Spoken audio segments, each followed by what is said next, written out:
A continuación va a hablar mi compañero y coordinador de esta sesión, el doctor Fernando Castro Prado. El doctor Fernando Castro Prado es miembro del módulo de neurocirugía funcional en nuestra unidad.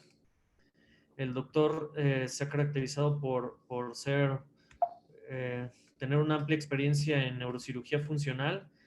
Él realizó su residencia en el Hospital General de México, tiene fellowship en neurocirugía estereotáctica y funcional por la Universidad de British Columbia en Vancouver y también hizo un fellow de terapia endovascular en el Instituto Nacional de Neurología y Neurocirugía Manuel Velasco. Actualmente cuenta con una maestría en administración de hospitales y bueno, es speaker de algunas de compañías, así como también ha publicado múltiples artículos en diferentes revistas indexadas. Un gusto contar con tu presencia, amigo, y bueno, pues te dejo a cargo de tu ponencia. Gracias, Jesús, por la presentación.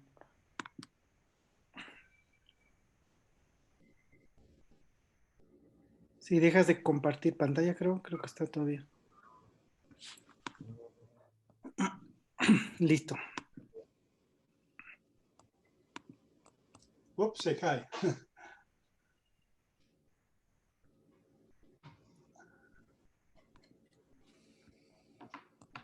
¿Sí está saliendo? Sí, un poco más. Ok, voy a ponerle en presentación. Ahí está, ¿no? ¿Sí? Sí, perfecto. Perfecto, empiezo porque es bastante largo el tema también. Entonces, miren lo que... Perdón, me tiene que... Siri.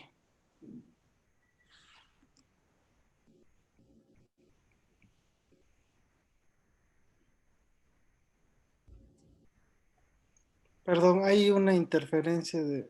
Déjenme.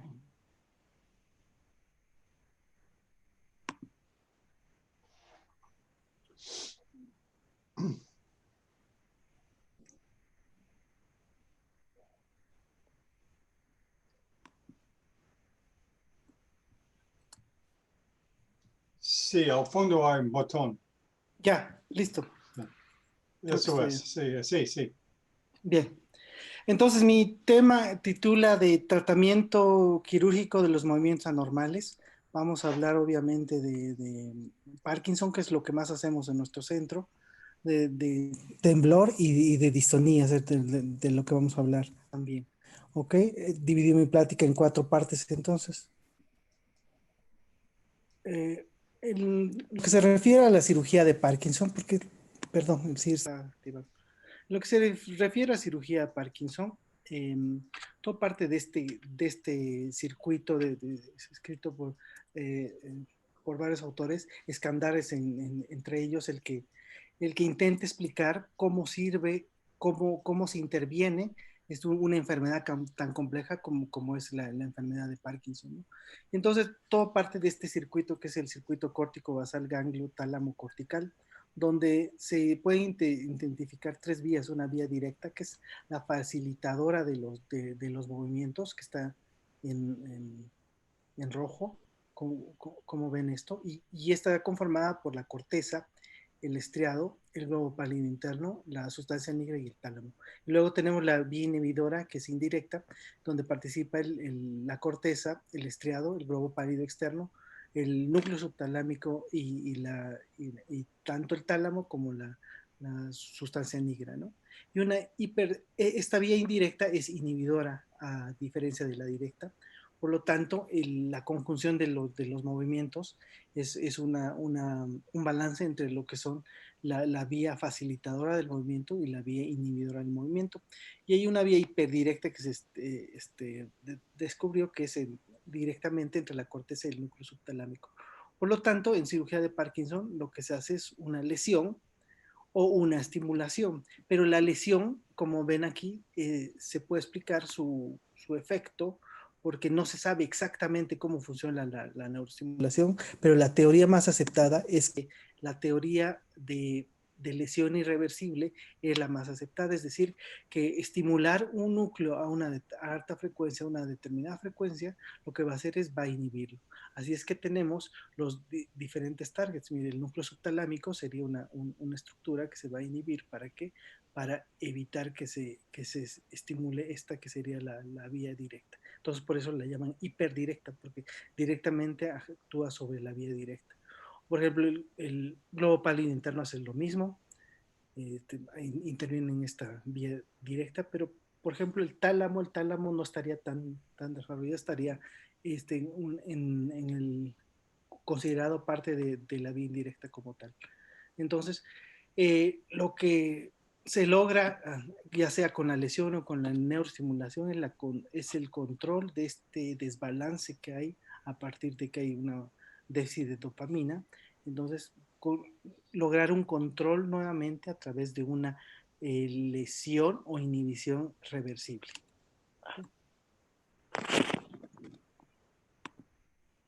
Entonces, en la enfermedad de Parkinson, lo que sucede es que progresivamente vamos a tener de un estado normal, donde hay una producción del 100% de dopamina, hasta cuando ya baja el 80%, es decir, tenemos un 20% únicamente y hay problemas en lo que se refiere a la producción de dopamina, por lo tanto empieza a pasar los síntomas típicos, ¿no? Que son bradicinesia, temblor, y secundariamente discinesia, ¿no? Y puede acompañarse también de otros trastornos del movimiento, ¿no?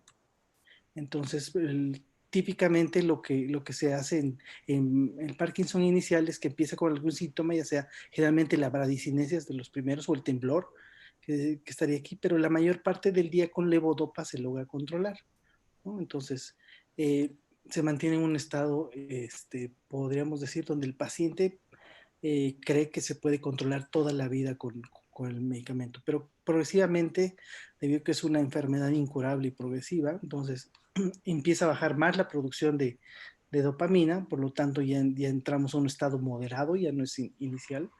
Entonces, un estado moderado ya son más los síntomas y empiezan ya las complicaciones motoras. Como ven, el tiempo por el cual la dopamina, la levodopa, los agonistas y los inhibidores enzimáticos es menor, es decir, ya no se puede controlar todo el día los síntomas, entonces el paciente empieza con estos periodos que llamamos on-off, donde empiezan a perder el efecto como tal de todas estas drogas y entonces el paciente empieza a tener síntomas, incluso habiendo tomado el medicamento y empieza a tomar de forma más seguida y él empieza también a hacer una resistencia al medicamento, ¿no? Entonces, a medida que va avanzando, ya vamos en un estado avanzado de esto, y donde ya hay síntomas motores, que son los típicos, como les digo, fluctuaciones, temblor, alteraciones en la marcha y en el balance, y las discinesias, ¿no? Las discinesias que son estos movimientos anormales, que son porque la droga actúa demasiado y el paciente empieza a moverse de manera incontrolable, ¿no? Y los síntomas no motores secundarios de los medicamentos, que son muchos, desde salivación, desde cantocornia, desde muchos otros síntomas que el paciente empieza a experimentar en un estadio ya avanzado. Y finalmente tenemos la etapa terminal donde ya no hay respuesta a la levodopa y empiezan los síntomas no motores a agudizarse, como ser la demencia, lo psiquiátrico, el trastorno de visión y autonómicos. En este estado no vale la pena intervenir para nosotros, ¿no?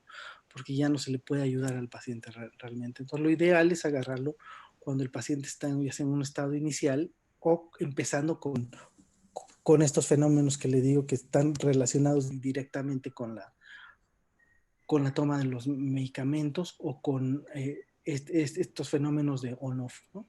Entonces, tenemos varias formas de pacientes con Parkinson, como tiene varios síntomas, entonces a veces predominantemente el temblor, donde como vemos están prácticamente controladas con la levodopa, pero tienen periodos donde tiemblan demasiado, ¿no? Entonces son los que vamos a ir a ayudarles con un blanco que les voy a detallar posteriormente. El Parkinson, también tenemos Parkinson que predomina el síntoma principal, que tiene bradicinesia, pero que se controla con levodopa, pero la levodopa le lleva a dar discinesias, a lo que le digo, las complicaciones de los medicamentos. Entonces, en esos también tenemos dos blancos para ayudarle, que son el núcleo subtalámico y el globo pálido interno. ¿no? Y luego tenemos pacientes en que predomina la bradicinesia y incluso bradicinesia y a veces tienen distonía también, es decir, la lentitud al extremo, que son esos pacientes que están congelados cuando no tienen medicamento y en ellos también podemos ayudarles. Entonces, ¿cómo es el éxito en la cirugía de Parkinson? En la cirugía de Parkinson es como en cualquier cirugía, es escoger el paciente correcto y ofrecerle la cirugía correcta. Entonces, temblor que no responde a tratamientos, puede ser, los criterios de selección, pacientes con respuesta a levodopa con problemas como discinesias, fluctuaciones o distenías incapacitantes, parkinsonismo y, los criterios de exclusión en realidad son que el paciente que tenga Parkinsonismo todavía no se ha demostrado que responda. La enfermedad de Parkinson sí, pero el parkinsonismo no está aprobado para este tratamiento. Luego, pacientes que tengan problemas psiquiátricos o déficit de capacidades intelectuales. ¿Por qué? Porque la terapia de estimulación cerebral profunda involucra mucha participación del paciente, pero estos sí son considerados para lesiones. Entonces, esto podríamos hacerle alguna lesión, ¿no? Entonces, pacientes con enfermedades sistémicas severas, hipertensión severa y otros donde la cirugía se complicaría más, pues obviamente no son candidatos a la cirugía, ¿no? Entonces, en los síntomas que nosotros podemos actuar, porque nosotros los neurocirujanos funcionales siempre decimos que la neurocirugía funcional es una cirugía para tratar los síntomas, porque realmente tratamos con enfermedades incurables, entonces no podemos realmente darle curación al paciente, sino mejoría de su calidad de vida. Entonces los síntomas donde podemos actuar son discinesia, las fluctuaciones, la bradicinesia, el temblor. El balance y la marcha, hay un núcleo que se está estudiando, el núcleo pedúnculo pontino, que particularmente nosotros en nuestro centro no lo estamos utilizando por el momento, pero se dice que puede ayudar algo en la marcha, ¿no? Le digo, esta evidencia es todavía controversial y no todo el mundo está a favor de esto. Y aparte, la mayoría de pacientes, aparte de tener el trastorno en la marcha, tiene otros problemas, ya sea temblor o tiene bradicinesia. Entonces, ese núcleo que solo mejora la marcha no le sirve para los otros síntomas. Por lo tanto, habría que ponerle 4 estimuladores. 2 en el núcleo pedúnculo pontino y 2 ya sea en el núcleo subtalámico o el globo pálido interno, lo cual sería muy costoso. Entonces, por eso también no es algo muy común hacer este núcleo.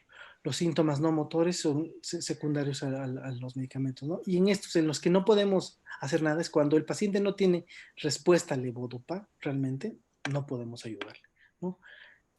Que tenga demencia, trastornos psiquiátricos y todo eso, como les digo, sí se puede hacer, pero son únicamente la lesión. Los blancos actuales son los que les menciono a continuación: el tálamo, el núcleo subtalámico, el globo pálido interno y el núcleo pedúnculo pontino, que lo pongo rojo porque le digo que nosotros no tenemos mucha experiencia en eso, ¿no? Yo tengo experiencia de mi fellow, pero realmente donde trabajo no lo estamos realizando.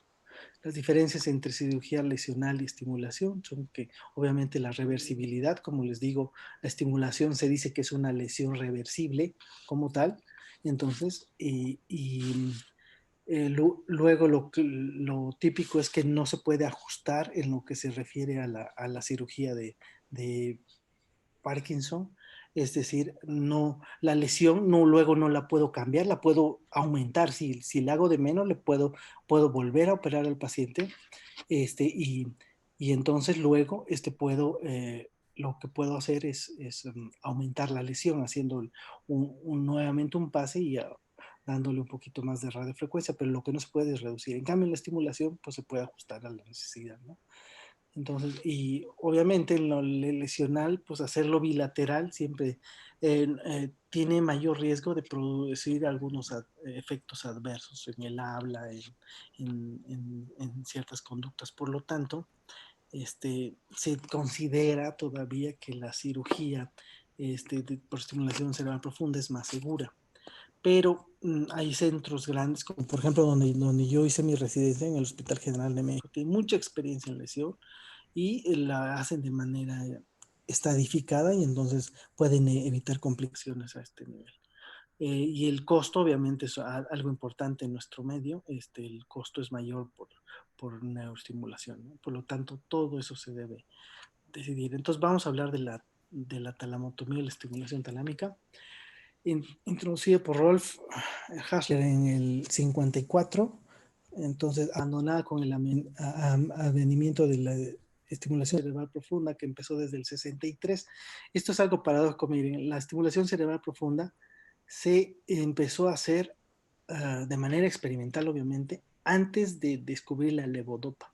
Pero ya con el advenimiento al fines de los 60 de la levodopa, creían que la levodopa iba a ser la panacea, ¿no? Pero ya después, posteriormente, vieron que realmente no sirve todo el tiempo en la enfermedad y que sí ayuda al paciente, pero su ayuda, como todo, es temporal, ¿no? Por lo tanto, se volvió a echar mano de la estimulación cerebral profunda, ¿no?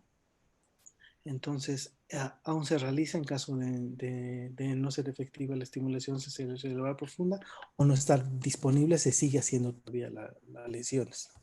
Entonces, luego tenemos la estimulación cerebral profunda, como les digo, fue retomada por Benavide en el 87 como tal, con la descripción del núcleo subclámico, con una mejoría reportada de 40-80%. Pero a lo largo del plazo se ha visto que hay como una resistencia a la estimulación talámica, es decir, hay una pérdida de respuesta que varía desde el 30-70%. Esto lo vamos a hablar un poco con más detalle cuando hablemos de temblor esencial. ¿Okay? ¿Y qué es lo que vamos a estimular exactamente aquí? Sí estimulamos un núcleo, pero realmente la vía cerebelosa dentatorubrotalámica es donde vamos a intervenir directamente. Entonces, es para manejo del temblor, de varias etiologías y obviamente para la enfermedad de Parkinson, cuyo síntoma cardinal es el temblor.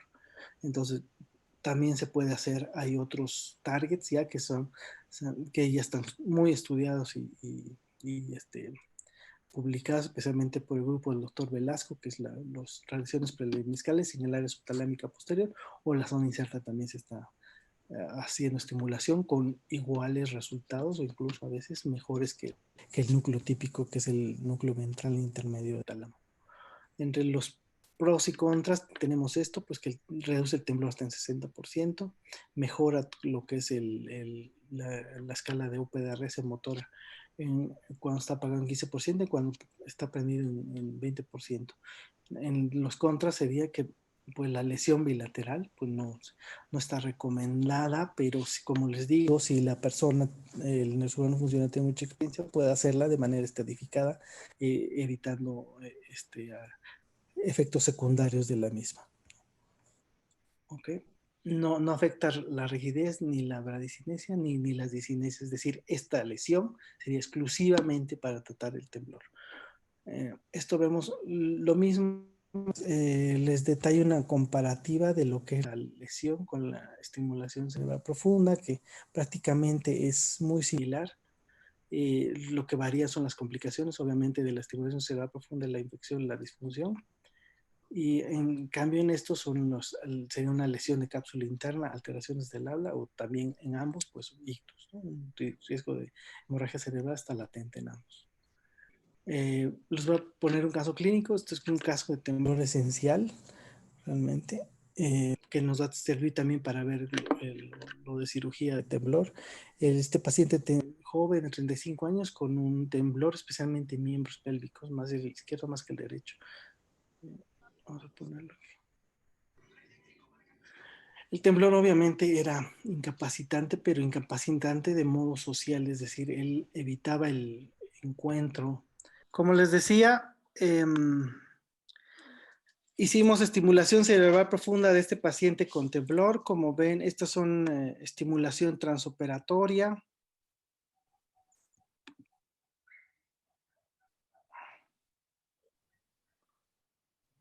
Como hay mejoría del temblor en acción y en reposo también. Miren que aquí como ya no se mueve. Y el paciente, este es el off. Y este es el on, con una mejoría del 71% en la escala de Phantom Loss Amarín.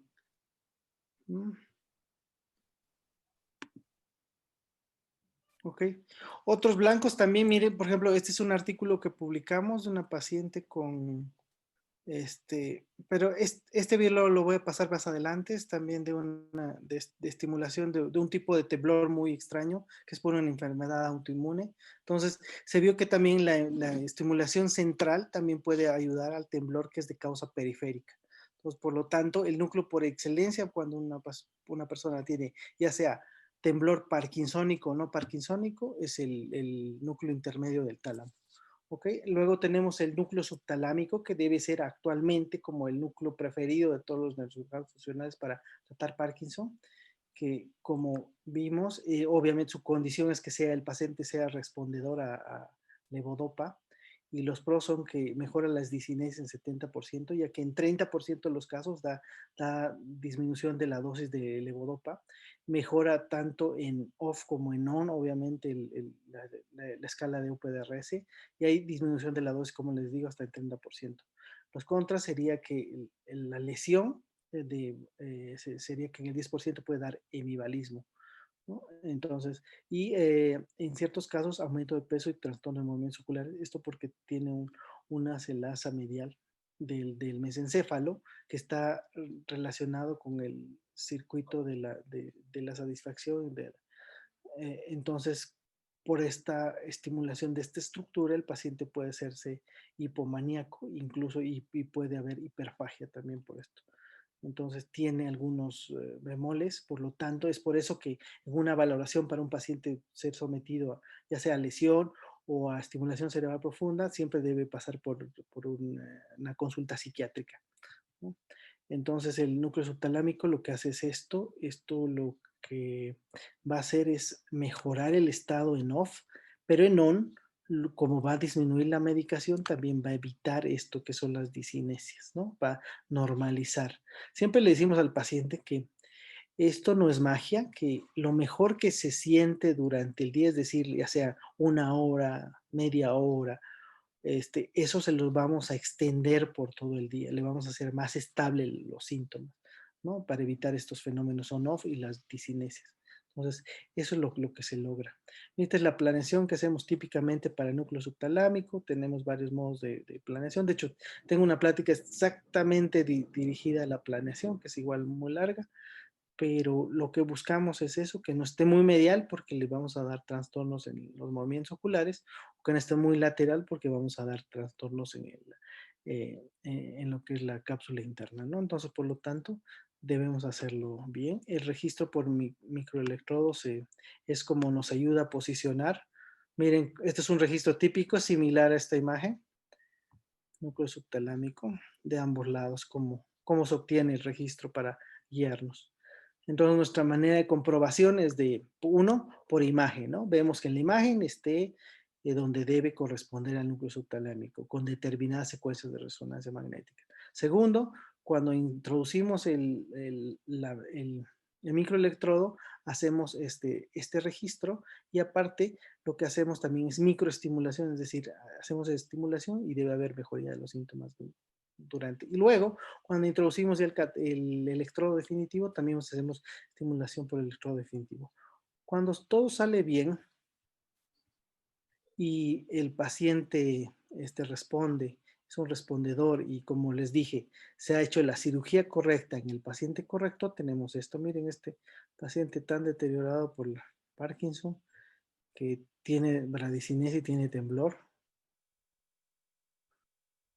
que difícilmente puede caminar y levantarse por él mismo, pero lo logra, y con alteraciones en la marcha, y se logra esto.